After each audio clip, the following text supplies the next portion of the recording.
ஐயா துணை. திருநடன உலா வெண்பா 11. பாங்கலியின் ஏதுவினால் பண்டுண்டு செய்ததெல்லாம் மோங்கி கலியதனுள் மூடி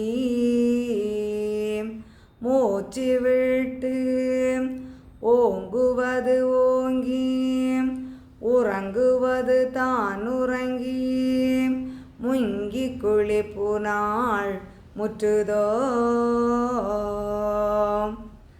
கலியினுடைய மாய செயலினால் செய்த அத்தனை தீமைகளும் இந்த கலி எப்படி அந்நரக குழிக்குள் அங்கே தள்ளப்பட்டு அந்த நரகத்திற்குள் மூடி அங்கே வெளியே வர முடியாமல் மூச்சு விட்டு அங்கே அழிந்து போகின்றதோ, அதுபோல் அந்த தீமைகளெல்லாம் அந்த கலியினால் கலி தாக்கத்தால் மேலோங்கிய தீமைகளெல்லாம் ஓங்குவதெல்லாம் ஓங்கி உறங்குவது தான் உறங்கி அந்த தீமைகளெல்லாம் ஓங்கி அழியக்கூடிய நிலையில் அது ஓங்கி எழுந்து அங்கே தன்னாலே அழிவை சந்திக்கின்றது.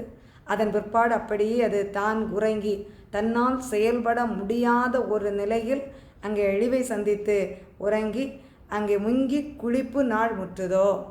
அதற்குரிய அந்த கடைசி நிலை என்ற ஒரு நிலைக்கு வந்து அழிவை சந்தித்து அங்கே விடுகின்றது என்பதை இந்த வெண்பா மூலம் எம்பெருமான் நமக்கு இங்கே விளக்குகின்றார்.